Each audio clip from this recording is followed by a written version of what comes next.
और सरकार सैयदना अब्दुल कादिर जीलानी गौसुल आज़म बगदादी रज़ी अल्लाह तआला अन्हु के याद में तकरीबन पूरी दुनिया अपने अपने अंदाज से खिराज अकीदत पेश करती है, नियाज, ईसाल सवाब, बहुत सारी बातें। आज मैं एक बात अर्ज करना चाहता हूँ कि अल्लाह का वली कौन है।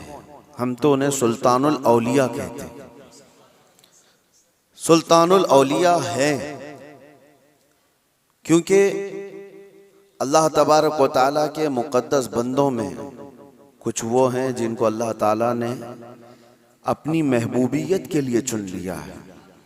अंबिया इकराम अलैहिमुस्सलाम का सिलसिला जब ख़त्म हुआ, हुजूर पाक सल्लल्लाहु अलैहि वसल्लम आखिरी नबी हैं, उनके बाद क़यामत तक कोई दूसरा नबी नहीं आएगा। तो नबियों के बाद नबियों का जो काम किया जाना है, उस काम को लेकर आगे बढ़ाने वाले उम्मत के वो सालिहीन को औलिया इकराम कहा जाता है। और वली होता कौन है?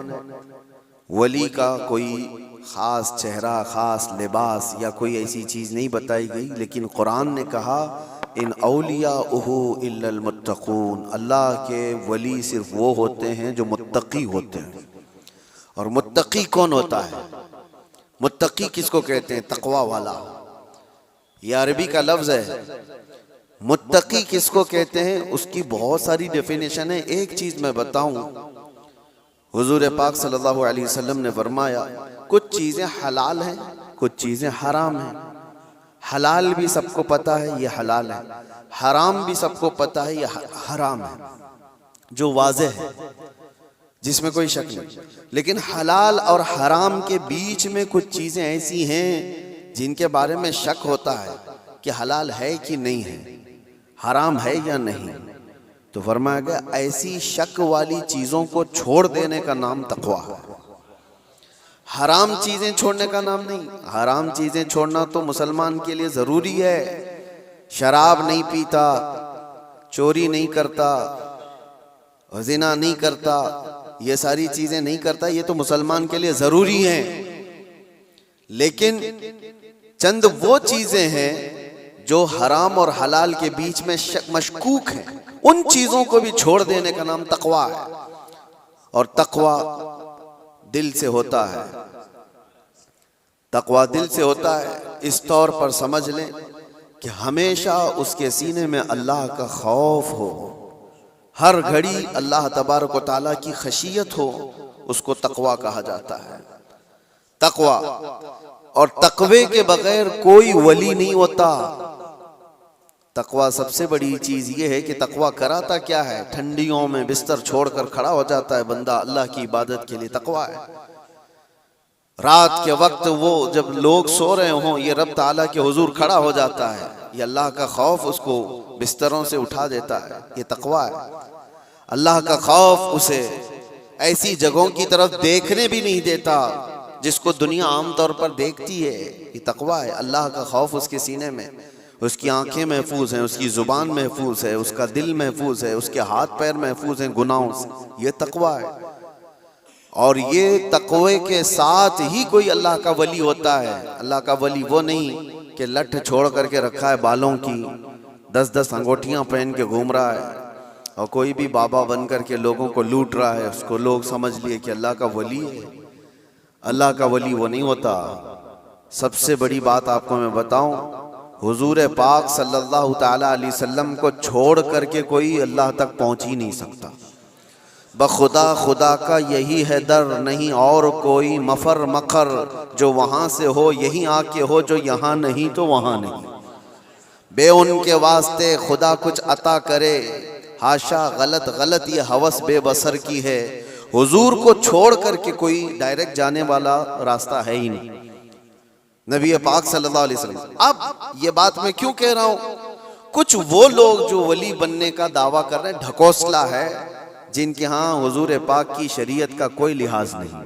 हुजूर से अगर मोहब्बत हो तो हुजूर की सुन्नत से भी मोहब्बत होगी, हुजूर से अगर मोहब्बत हो तो हुजूर की शरीयत से मोहब्बत होगी। नबी पाक सल्लल्लाहु ताला अलैहि वसल्लम के सहाबा में सिद्दीक़ अकबर से बढ़कर वली कौन है? फारूक आजम की तरह वली कौन है? उस्मान गनी की तरह अल्लाह का वली कौन है? हैदर कर्रार तो शाह विलायत हैं, वलियों के सरदार हैं। तो मुझे आप बताओ, ये सहाबा में से कभी कोई ऐसा सहाबी जो रसूलुल्लाह की इक्तिदा करने में पीछे रह गया हो, कोई नमाज कज़ा करता हो, शरीयत की धज्जियां उड़ाता हो?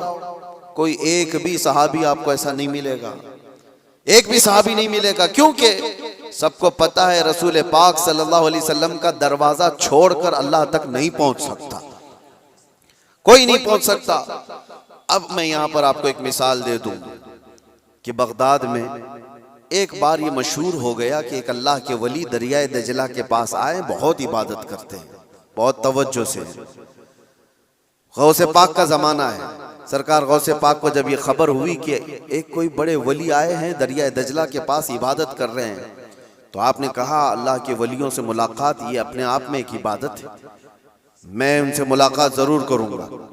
तो सरकार गौसे पाक भी चले गए दरियाए दजला के पास कि वो उस अल्लाह के वली से मैं मुलाकात करूं। जब वहां पहुंचे तो पता चला कि वो सुबह ही वहां से रुखसत हो गए थे, चले गए थे। गौसे पाक से उनकी मुलाकात नहीं हो पाई, लेकिन लोगों में मशहूर था, सारे लोग देख रहे थे, वो कंटिन्यू इबादत करते थे, मुसलसल इबादत करते थे। तो गौसे पाक रदी अल्लाह तआला अन्हु जब लोगों से पूछते हैं वो इबादत कहाँ करते थे, लोगों ने बताया वो जो जगह थी वो रेत पर जो है दरिया के किनारे जो रेती पड़ी हुई थी उसी पर इबादत करते थे। गौसे पाक गौर से निशानियां देखते हैं, उनके सजदों के निशान थे, उनके हाथों के पैरों के निशान थे। आपने गौर से देखने के बाद फिर कहा तुम लोग झूठे शख्स को अल्लाह का वली समझ लिए हो, वो कहां से अल्लाह का वली था, तुम लोग किसी को भी वली मान लेते हो। लोगों ने कहा आपने तो देखा नहीं और ऐसे ही आप कह रहे हैं, हम तो उनको मुसलसल इबादत करते हुए देख रहे थे, कोई नमाज कज़ा तो नहीं करते थे। गौसे पाक का मेयार देखें, किसको वो अल्लाह का वली समझते थे, कसौटी। सरकार गौसे पाक फरमाते तुमने देखा जरूर होगा, लेकिन मैं उनके निशानात देख रहा हूं, सजदे में जाने के हाथों के निशान यहां नजर आ रहे हैं। तो लोगों ने पूछा इससे क्या समझ में आया आपको? कहा देखो 10 उंगलियां रेत पर ऐसी खुली हुई पड़ी दिख रही हैं, और मेरा मानना यह है कि जब नबी पाक सल्लल्लाहु ताला अलैहि वसल्लम सजदा करते थे तो 10 उंगलियां मिली हुई होती थी। सजदे में हुजूर पाक सल्लल्लाहु अलैहि वसल्लम की उंगलियां मिली हुई होती थी, और ये शख्स जिसको तुम इबादत करता हुआ देख रहे हो उसकी उंगलियां पूरी फैली हुई हैं। जो हुजूर की सुन्नत पर अमल नहीं करता मेरे नजदीक वो वली हो नहीं सकता, वो वली नहीं हो सकता। एक सुन्नत को तर्क करने पर गौसे पाक फरमाते हैं कि मैं उसको नहीं मानता वली। अब आप अंदाजा करें, लोगों ने तो पता नहीं किसको किसको वली बना लिया है, कैसे कैसे बाबाओं के पीछे ये घूम रहे हैं। वो ऐसे बाबा जिनके नमाज का कोई ठिकाना नहीं, दिन भर कव्वाली में बैठे रहते, नमाज के बारे में पूछो तो कहेंगे मक्का में पढ़ते हैं, मदीने में पढ़ते हैं। कुछ वो भी हैं जो दिल की नमाजों की बात करते हैं। ये सब शैतान है। शैतान इस तरह के चेहरे बना करके उम्मत को गुमराह करता है। हमारे इलाके में एक मुरीद साहब आए हुए थे काफी साल पहले, किसी पीर साहब के, उन्होंने कहा था कि हमारे पीर साहब की नमाज अल्लाह ने माफ कर दिया है। मैंने पूछा था कि क्यों? कहा इतना तकवा हो गया, इतनी इबादत किए हैं कि उनको अब ये जाहिरी नमाज की जरूरत नहीं है, वो बातिनी नमाज पढ़ते हैं। मैंने उनको एक स्प्रे मारा था, वो अभी तक आए नहीं वापस। कहा शरीयत में 4 लोगों पर नमाज माफ है, 4 लोगों पर नमाज माफ है। नाबालिग बच्चा हो तो नमाज माफ है, भी मतलब उस पर नमाज फर्ज ही नहीं हुई। दूसरे पागल हो, दिमागी नहीं है, तो भी नमाज माफ है। और तीसरे औरत की जो माहवारी आती हर महीने, हैज के दिनों में औरत को नमाज माफ है। चौथे बच्चे की विलादत हो जाए औरत, उसके बाद उसको निफास जो आता है वो 40 दिन तक भी हो सकता है मैक्सिमम, उतने दिन औरत को नमाज माफ है। ये 4 लोग हैं जिनको नमाज माफ है। मैंने मुरीद साहब से कहा था पीर साहब को पूछ लेना इन 4 में आप क्या हो। या तो तुम्हारा पीर नाबालिग होगा इसलिए नमाज माफ हो गई, या तो पागल होगा इसलिए माफ है, या तो फिर वो दो कैटेगरी जो बड़ी डेंजर है। पूछ लेना मेरे अजीजों, गौसे पाक पर नमाज माफ नहीं हुई तो ऐरे गैरे नत्थु खेरे की बात क्या है। सुल्तानुल औलिया गौसे पाक रदी अल्लाह ताला अन्हु के साथ ये हुआ था। आप नमाज पढ़ रहे थे, बादल का टुकड़ा एक साया बन करके आपके ऊपर तारी हुआ और उससे आवाज आने लगी, ए अब्दुल कादिर, मैंने तुझ पर सारे हराम को हलाल कर दिया है, मैंने तुझे नमाज माफ कर दी है, तूने इतनी इबादत कर डाली। और जाहिर सी बात है, ये 4 दिन लोगों में बैठ करके इबादत करके ये समझ लें कि मैं बहुत किया हूँ। गौसे पाक तो वो हैं जिन्होंने 15 साल तक एक पांव पर खड़े होकर रात भर नमाज पढ़ी है, और तकरीबन 40 साल उनकी इबादत के ऐसे गुजरे हैं कि एक अंगूर के दाने से सहरी करते थे और आधे गिलास पानी से इफ्तारी कर लिया करते थे। ये गौसे पाक की इबादत और मुजाहिदात इतने सालों के बाद अगर कोई कहे उनको, तो बात तो ऐसी लगती है ना कि शायद दिमाग में ये बात आ जाए, हाँ इतने सालों की इबादत हुई, बादल के टुकड़े से आवाज आए कि अब्दुल कादिर, मैंने सारे हराम हलाल कर दिए तुम पर और नमाजें माफ कर दी। लेकिन वो ऐसे वैसे लोगों की सोहबत पाए हुए और मौसमी तरीकों के वली नहीं थे। गौसे पाक रदी अल्लाह ताला अन्हु शान महबूबियत पर फाइज थे। आपने बरजस्ता कहा, यह आवाज रहमान की नहीं है, ये शैतान की है। जब नबी पाक सल्लल्लाहु अलैहि वसल्लम पर नमाज माफ नहीं हुई तो मैं कौन होता हूं। अल्लाह के रसूल सल्लल्लाहु अलैहि वसल्लम जो साहबे शरीयत हैं, हुजूर ने नमाज नहीं छोड़ी, और वो भी आखिरी वक्त तक। जानते हो रिवायात में मौजूद है, उस वक्त रसूलुल्लाह सल्लल्लाहु अलैहि वसल्लम हुजरे से बाहर आ रहे थे जब आपकी वफात को चंद ही दिन बाकी थे। हुजूर की वफात को, हुजूर के इंतकाल को चंद दिन बाकी थे। हजरत अबू बकर सिद्दीक इमामत कर रहे थे, लेकिन उसके बावजूद रसूल पाक सल्लल्लाहु अलैहि वसल्लम सख्त अलालत के बाद हुजरे से बाहर तशरीफ लाए थे, इस हालत में कि रिवायात में मौजूद है हुजूर 2 सहाबा के कंधों पर हाथ रख करके बाहर आ रहे थे, पैर जमीन पर नहीं लग रहे थे। इस कदर शिद्दत की तकलीफ के साथ भी नबी पाक सल्लल्लाहु अलैहि वसल्लम मस्जिद में तशरीफ ला रहे हैं, और यहाँ मुर्ग मुसल्लम तोड़ते हुए बैठे हुए वो पीर कहते हैं कि हमारे लिए नमाज माफ है।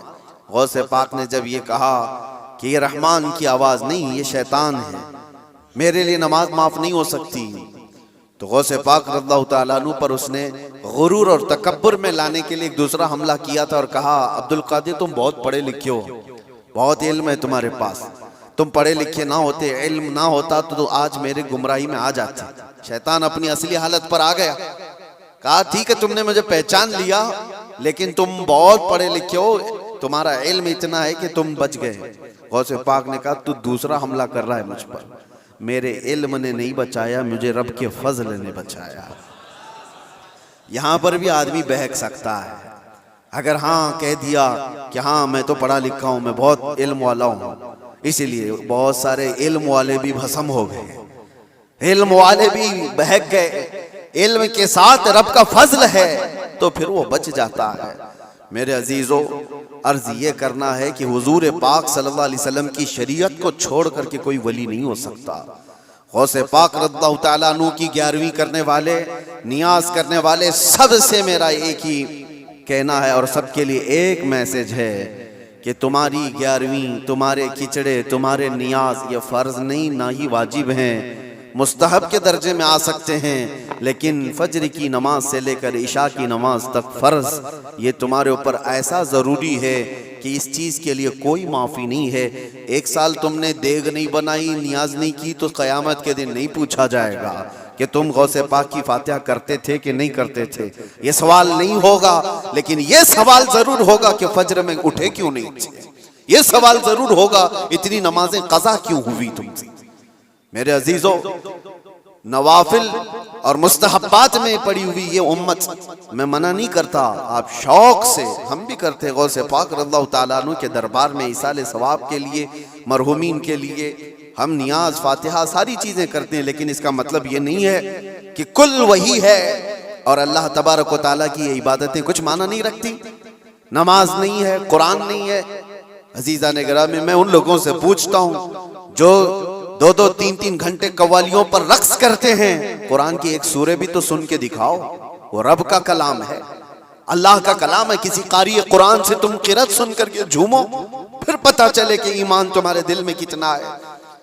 ढोल बाजों पर रक्स करने वाली कौम, ईमान से अगर ताल्लुक है तो इन खुराफात में नहीं जा सकता कभी। ईमान मजबूत करो, औलिया कामिलीन की जमात से वाबस्ता रहना ये जरूरी है, लेकिन उसका मतलब सिर्फ ये नहीं जो बनाया गया है। हम सुन्नियों पर एक बड़ा इल्जाम ये लगाया जाता है कि ये सिर्फ चादर गागर जुलूस फातिहा नियाज 11वीं वाले लोग हैं। मेरे अजीजों, वो एक पार्ट है। जालिमों ने जिस तरह का ये हमारे ऊपर इल्जाम लगा कर रखा है कि ये सजदे करने वाले लोग हैं, कब्र की पूजा करने वाले लोग हैं, और मज़ारात औलिया पर जाकर शिर्क व बिदअत करने वाले लोग हैं, दुनिया को ये फैला करके रखा गया। हम उससे बरात का इजहार करते हैं। हम सुन्नी मज़ार को सजदा तो छोड़ो, हम रसूल को भी सजदा नहीं करते। सजदा सिर्फ और सिर्फ अल्लाह वहदहु ला शरीक के लिए है, इबादत सिर्फ अल्लाह रब्बुल इज्जत के लिए है। सजदा तो दूर की बात, झुकना भी जायज नहीं है, झुकना भी जायज नहीं। हम इस अकीदे के हामिल हैं अल्हम्दुलिल्लाह, मज़ारात पर जाते हैं तो शिर्क व बिदअत के लिए नहीं, मेरे मुस्तफ़ा के फरमान पर जाते हैं, हुजूर पाक सल्लल्लाहु अलैहि वसल्लम के फरमान की बुनियाद पर जाते हैं। और रही बात औलिया कामिलीन के मज़ारात पर जाकर दुआ करना, ये कुरान से हम अखज़ करते हैं कि सैयदना ज़करिया अलैहिस्सलाम, ज़करिया अलैहिस्सलाम अल्लाह के नबी हैं। पता है, बैतुल मुक़द्दस के इमाम कुरान में है 3 पारे में, सूरह आले इमरान, आप पढ़ करके देखना। उनको औलाद नहीं थी, 90 साल की करीब उम्र हो गई थी, लेकिन उसी वक्त बैतुल मुक़द्दस में हज़रत बीबी मरियम को लाया गया था। हज़रत बीबी मरियम का भी मामला ऐसा है, उनकी वालदा मन्नत करी थी, उनके वालिद इमरान, उनकी वालदा हन्ना, उनको भी औलाद नहीं थी। उन्होंने मन्नत की थी कि अल्लाह अगर हमको तू बेटा दे तो हम बैतुल मुक़द्दस की खिदमत में वक्फ करेंगे। बेटा नहीं हुआ, बेटी हुई। मन्नत के मुताबिक उन्होंने अपनी बेटी का नाम मरियम रखा और ला करके बैतुल मुक़द्दस में वक्फ कर दिया बचपन में। तो किसको दिया जाएगा? जो बैतुल मुक़द्दस के इमाम थे, मुतवल्ली थे, हज़रत ज़करिया अलैहिस्सलाम, उनके हाथ में दिया गया कि बच्ची वक्फ है। हज़रत ज़करिया अलैहिस्सलाम ने कबूल किया और एक मेहराब में बच्ची को रखते थे। कुरान में ये जिक्र है, मैं बता रहा हूँ आपको। और हज़रत ज़करिया अलैहिस्सलाम कहते हैं, कुल्लमा दखल अलैहा ज़करिया अल-मिहराब वजद इंदहा रिज़्क़ा क़ालत या मरियम अन्ना लकी हाज़ा क़ालत हुवा मिन इंदिल्लाह इन्नल्लाह यर्ज़ुक़ु मन यशाअ बिग़ैरि हिसाब। जब जब हज़रत ज़करिया अलैहिस्सलाम मेहराब मरियम में जाते तो कहते हैं किस्म किस्म के फल वहां पर रखे हुए पाते थे। तो हज़रत ज़करिया पूछते, मरियम ये सब तेरे पास कहाँ से आता है? हज़रत मरियम कहती है, सब अल्लाह की तरफ से है, अल्लाह जिसे चाहे बेहिसाब रिज़्क़ देता है। मरियम कौन है? नबी नहीं है। हज़रत मरियम हाँ अल्लाह की वलियां हैं, पाकीज़ा मुक़द्दस हस्ती, लेकिन उनको अल्लाह तबारक व तआला ने वो करामात से नवाजा था। वो बचपन में फल वगैरह उनको रिज़्क़ के तौर पर पहुंच रहा था। इसके बाद की जो आयत है, अब सुनो, इसके बाद ये जो वाक़या है, उसके बाद की आयत कुरान पाक में सूरह आले इमरान में रब ताला फरमाता है, हुनालिका दआ ज़करिया रब्बह क़ाल रब्बि हबली मिन लदुनका ज़ुर्रियतन तय्यिबतन इन्नका समीउद दुआ। ज़करिया अलैहिस्सलाम को भी औलाद नहीं थी, तो उसी मरियम के मेहराब में खड़े हो गए जहां बीबी मरियम थी, कहा ऐ अल्लाह मुझे भी एक बेटा अता कर दे। हुनालिका दआ ज़करिया रब्बा, ये कुरान की आयत है। ज़करिया अलैहिस्सलाम ने अपने रब से दुआ की, अल्लाह मुझे भी एक बेटा दे दे, तेरी जानिब से नेक व साले बेटा अता कर दे। अब ये दुआ तो हो गई, और कुरान में उसके फौरन बाद आयत है, फनादतहुल मलाइकतु व हुवा क़ाइमुन युसल्ली फिल मिहराब अन्नल्लाह युबश्शिरुका बियहया। उसी वक्त अल्लाह के फरिश्तों ने बशारत दे दी ज़करिया अलैहिस्सलाम को, तुम्हारी दुआ कबूल हो गई और यहया अलैहिस्सलाम की शक्ल में तुम्हें बेटा मिलने वाला है। इतनी तेज दुआ। अब मैं आपको बताता हूँ ये आयत मैं क्यों पढ़ रहा हूँ और क्यों आपके सामने रख रहा हूँ। ज़करिया अलैहिस्सलाम खुद अल्लाह के नबी और जहाँ के इमाम है वो बैतुल मुक़द्दस है, दुनिया का सबसे मुक़द्दस तरीन मकाम। उस वक्त बैतुल मुक़द्दस में हज़रत ज़करिया अलैहिस्सलाम जहाँ इबादत करते थे वहीं पे दुआ भी तो कर सकते थे, वहीं पर दुआ कर सकते थे, लेकिन कुरान ये कहता है वो मेहराब मरियम में आकर के दुआ कर रहे हैं। मेहराब मरियम में जहां बीबी मरियम बैठी वहां दुआ कर रहे हैं। इससे पता ये चलता है कि अल्लाह के सालेह बंदे जहां होते हैं वहां से दुआएं कबूल होती। पता चला जहां नेक और सालेह अल्लाह के वली रहा करते हैं वहां से जब नबी की दुआ कबूल होती है तो फिर उम्मती की क्यों नहीं कबूल होती। और फौरन दुआ कबूल हुई और बेटा भी मिला। अब ये लोग कहते हैं गरीब नवाज के यहाँ जाते हैं तो क्या बेटा मिलता है, बेटी मिलती है, औलाद मांगने जाते हैं। जालिमो तुम्हें पता नहीं, जकरिया अलैहिस्सलाम बीबी मरियम के पास खड़े होकर बेटा मांगे थे तो बेटा नबी की शक्ल में मिला था। हाँ, ये नहीं है कि वो बीबी मरियम से मांग रहे थे, वो अल्लाह से मांग रहे थे। लेकिन जगह कौन सी है, जगह का भी असर होता है। हाँ, एक बात मैं आपको बता दूं कि जगह का अगर असर नहीं होता तो मस्जिदें और ये सारी चीजें बनाने की जरूरत क्या होती। इबादत करने के लिए भी जगह है, खाना खाने की भी आपके घर में जगह है, हाजत में जाने के लिए भी कोई जगह है, आपका ट्रीटमेंट करने के लिए हॉस्पिटल में भी जगह है। हर चीज एक एक जगह पर होती है कि नहीं होती, होती।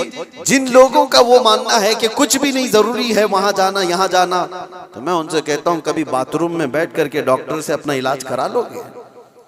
जगह तो जगह ही है, बैठे हो नहीं है, आपको पता है उसके लिए हॉस्पिटल जाना होगा, उसके बेड पर सोना होगा, वहां पर वो कुछ ट्रीटमेंट करेगा। क्या जरूरत है, पूछते डॉक्टर से, आ जाओ मेरे टॉयलेट में इलाज कर लो, यही इंजेक्शन लगा लो।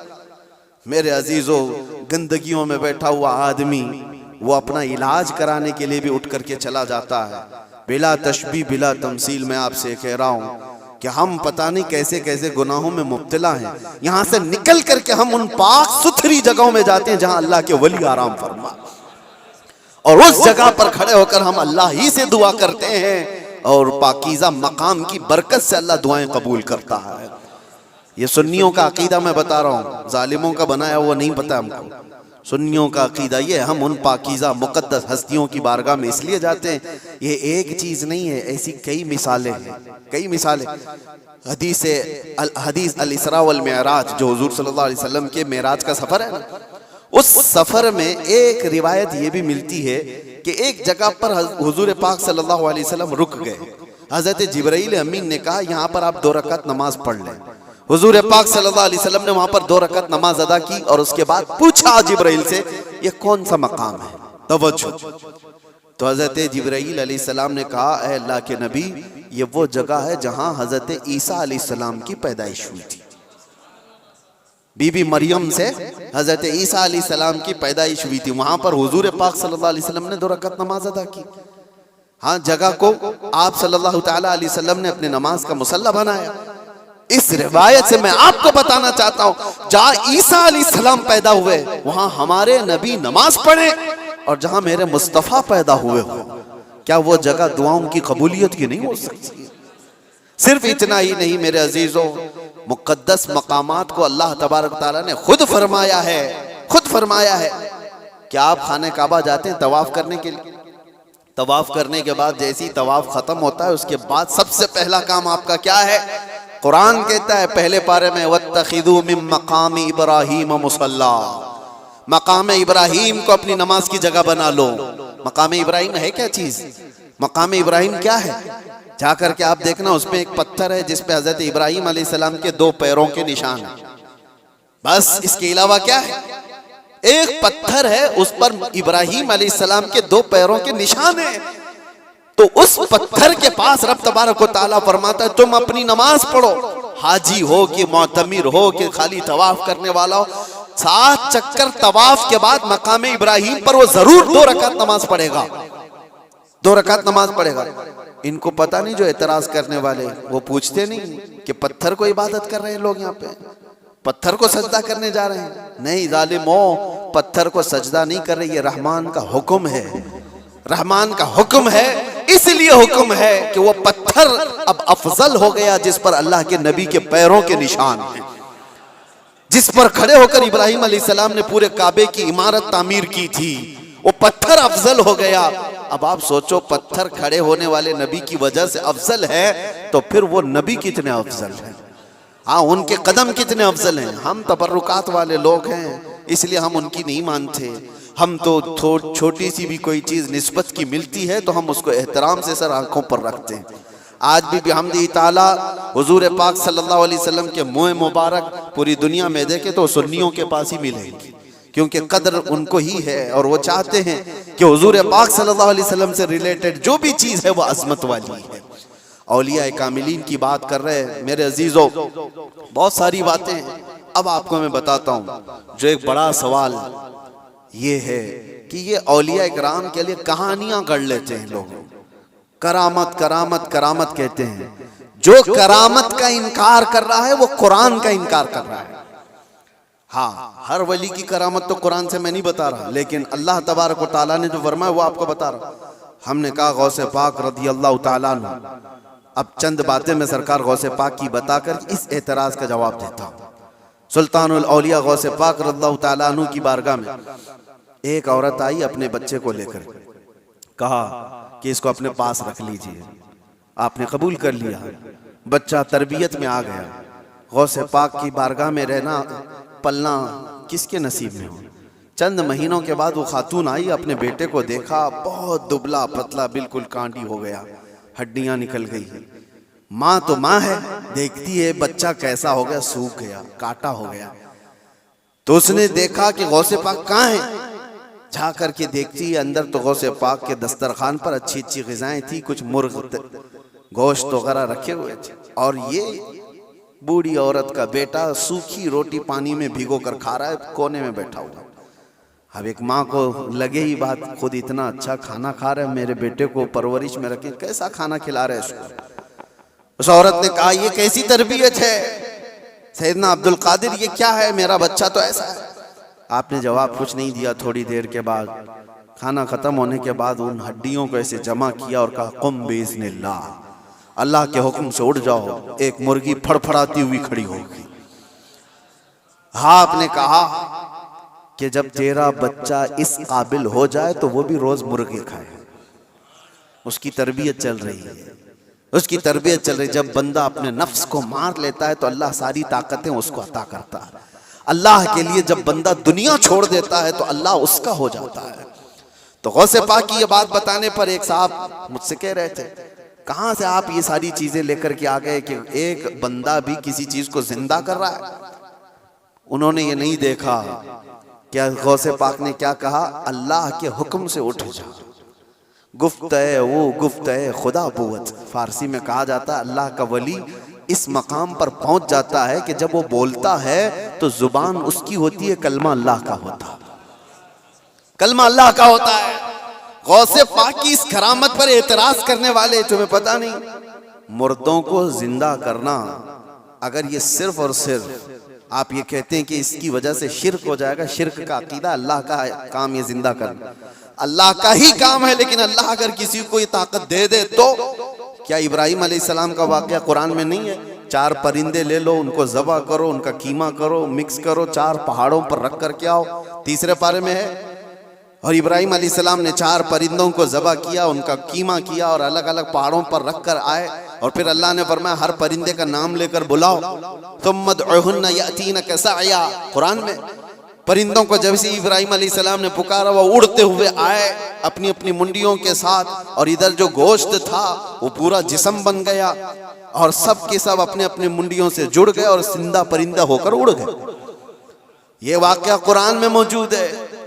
सिर्फ इतना ही नहीं मेरे अजीजों, ईसा अलैहिस्सलाम के बारे में कुरान क्या कहता है कि ईसा अलैहिस्सलाम वो उबरिउल अकमह वल अबरस व उहयिल मौता बिइज़्निल्लाह, जो सफेद दाग वाला होता था, कोढ़ की बीमारी वाला होता था, ईसा अलैहिस्सलाम हाथ रखते तो सही हो जाता था।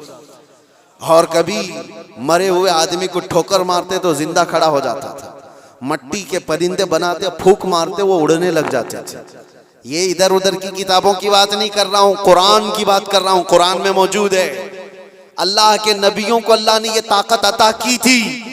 मेरे अजीजों, गौसे पाक रज़ी अल्लाह ताला अन्हु की इस करामत पर एतराज करने वाले वो सिर्फ जाहिर को देखते हैं।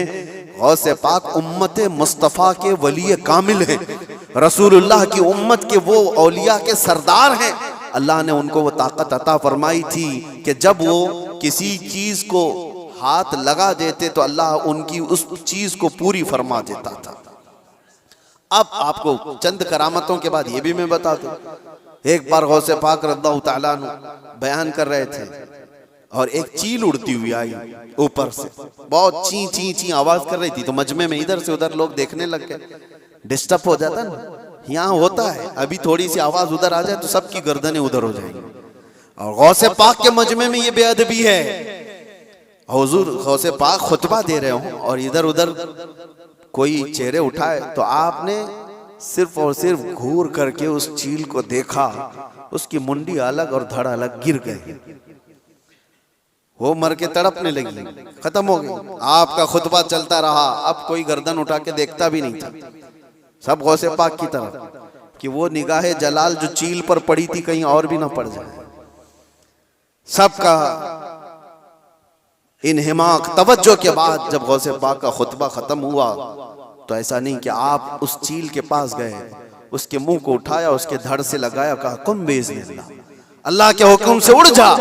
वो चील फिर से जिंदा उड़ती चली गई। ये करामात के बाब में है, ये करामात, इसको क्या कहते हैं? करामत मौजिज़े का परतव है। अल्लाह के वली के हाथ से ऐसा काम जो आम आदमी नहीं कर सकता, और ये खसूसी ताकत अल्लाह ताला ने अपने बंदों में उन औलिया को दी है जो मुत्तकी और परहेजगार होते। अब मैं आपको बताता हूँ, वक्त कम है। ये कहते हैं कहानियां हैं, ये लोगों की बनाई हुई दास्तानें हैं। मेरे अजीजों, तुमको मानना और ना मानना ये हमारे लिए जरूरी नहीं, और ना ही हम किसी को मनवाने जा रहे हैं। बात इतनी है कि हजरत सुलेमान अलैहिस्सलाम के दरबार में भी ये बात हुई थी कि सुलेमान अलैहिस्सलाम के दरबार में सारे परिंदे हाजिर थे, एक परिंदा नहीं आया था, हुदहुद लेट से आया। सुलेमान अलैहिस्सलाम जलाल में कहा उसको मैं सजा दे दूंगा। बहुत देर के बाद आया, पूछा कि तेरा उज्र बता, क्यों तू ताखिर से आया। ये भी कुरान की बात कर रहा हूं, 19वें पारे में उठा करके आप पढ़ लेना इसको। उसने कहा ऐ अल्लाह के नबी, मैं उड़ते उड़ते एक ऐसी जगह पर चला गया था जहां देखा लोग शिर्क कर रहे हैं, सजदा कर रहे हैं एक औरत को, सजदा करते हैं सूरज को, और एक औरत उनकी हाकिम है, औरत उनके ऊपर हुकूमत कर रही है जिसका नाम सबा बल्कीस है। सुलेमान अलैहिस्सलाम ने कहा अच्छा ऐसा है, तो जा करके अब सुलेमान अलैहिस्सलाम ने कहा मेरा खत दे दो, अल्लाह की बारगाह में वो सरबसुजूद हो जाए, शिर्क को छोड़े और वो ईमान लाए। खत ले जा करके दिया गया, कौन? परिंदा ही। वो औरत मानने से इनकार कर दी, जो भी मामला है, और वो लड़ना चाहती थी, अपनी फौज लेकर के सुलेमान अलैहिस्सलाम के पास आना चाहती थी। फौज लेकर वो निकली, लेकिन उसके साथ एक मामला था। वो जिस तख्त पर बैठती थी वो दुनिया का सबसे महंगा तख्त था। ऐसा तख्त था कि सोने और चांदी से जड़ा हुआ, हीरे कीमती उस पे लगे हुए, और उस तख्त की हिफाजत के लिए 7 दरवाजे बने हुए थे। हर दरवाजे पर संतरी पहरेदार खड़े हैं। सुलेमान अलैहिस्सलाम को ये बात हुदहुद ने बताई, लेकिन ये तो जिक्र कुरान में इसका नहीं है। लेकिन सुलेमान अलैहिस्सलाम को ये मालूम था कि उसका तख्त है। वो गैब के जानने वाले को ही नबी कहा जाता। आपने सिर्फ अपने मजमे में इतना कहा, सुना है बल्कीस अपने यहाँ से निकली। बल्कीस कहाँ रहती थी? यमन में। सुलेमान अलैहिस्सलाम कहाँ रहते थे? फिलिस्तीन में। आप डिस्टेंस आज के जमाने में भी नाप के देख लेना कितने किलोमीटर का है। यमन कहाँ है और फिलिस्तीन कहाँ है। सुलेमान अलैहिस्सलाम ने अपने मजमे में सिर्फ इतना कहा, कोई है जो बल्कीस के आने से पहले वो तख्त मेरे पास लेकर आ जाए। जो तख्त हिफाजत में है, 80 गज लंबा, 40 गज चौड़ा, छोटा मोटा नहीं, 80 गज लंबा, 40 गज चौड़ा और उतना ही मोटा। तो सुलेमान अलैहिस्सलाम ने जब ये कहा तो किसने जवाब दिया सबसे पहले? वो भी कुरान में, क़ाल इफ़रीतुम मिनल जिन्नि अना आतीका बिही क़ब्ल अन तक़ूम मिन मक़ामिक। एक जिन खड़ा हुआ, जिन्नात जो मुवक्किल हाजिर करने के लिए बाबा लोग चिल्ले कर रहे हैं, उनको भी बयान कर रहा हूं मैं। कुछ लोग ये समझते हैं जिन्नात मिल जाना चाहिए, हाथ में वो कर दूंगा, ये कर दूंगा। जिन्नात हाथ में आ गए तो पूरी बैंक लूट लूंगा, जिन को लगा दूंगा, थैले भर भर के पैसे ला कर दे देगा। जिन की हैसियत क्या है तुम्हें पता भी नहीं, किसी दिन उठा के तुमको ही पटक देगा। जिन क्या कहता है कुरान में है, ऐ अल्लाह के नबी मैं ला के दूंगा, वो तख्त मैं ला करके दूंगा। कब तक? आपकी ये मजलिस खत्म होने से पहले। अभी अगर मजमे में कोई मुझसे कह दे कि हज़रत जुम्मा का बयान होने से पहले मैं एक काम कर दूंगा, तो आपको समझ में आ जाएगा कितना टाइम है। बस 4-5 मिनट की बात होगी। उस जिन ने कहा, अच्छा ये सुनने के बाद आपको भी लग रहा होगा जिन ने कहा है तो ठीक है, लाके दे सकता है, जिन्नात की ताकत सबके दिमागों में बैठी हुई है। जिन तो मतलब जिन है, यहां से उड़ा उधर पहुंचा, उधर से उड़ा इधर पहुंचा, यही दिमाग में है ना, कुछ भी कर सकता है जिन, ये सबके दिमाग में है। लेकिन सुलेमान अलैहिस्सलाम ने उस जिन से कहा नहीं, इससे भी जल्दी कोई ला सकता है। दूसरा जिन नहीं खड़ा हुआ, क्या इस जिन को इतनी ताकत नहीं है, मैं ला सकता हूं। दूसरा जिन नहीं खड़ा हुआ। कुरान कहता है क़ालल्लज़ी इंदहु इल्मुम मिनल किताब, किताब का इल्म जिसके पास था, अल्लाह का एक वली खड़ा हुआ सुलेमान अलैहिस्सलाम की उम्मत में। वो कहता है अल्लाह का वली, जिनका नाम आसिफ बिन बरकिया बताया जाता है, उन्होंने कहा अना आती कभी कबल अन यरतद्द इलैका तरफुक, ऐ अल्लाह के नबी मैं वो तख्त लाऊंगा। कितनी देर में? कहा कि आपकी पलक झपकने से पहले। और फिर कुरान कहता है फलम्मा रआहु मुस्तक़िर्रन इंदहु, सुलेमान अलैहिस्सलाम की बात कंप्लीट भी नहीं हुई थी, आपने पलट कर देखा तो वो तख्त वहां हाजिर था। कौन लाया? सुलेमान अलैहिस्सलाम खुद नबी हैं, उनका पावर अपनी जगह पर, लेकिन लाने वाला नबी नहीं था, वो उस उम्मत का वली था।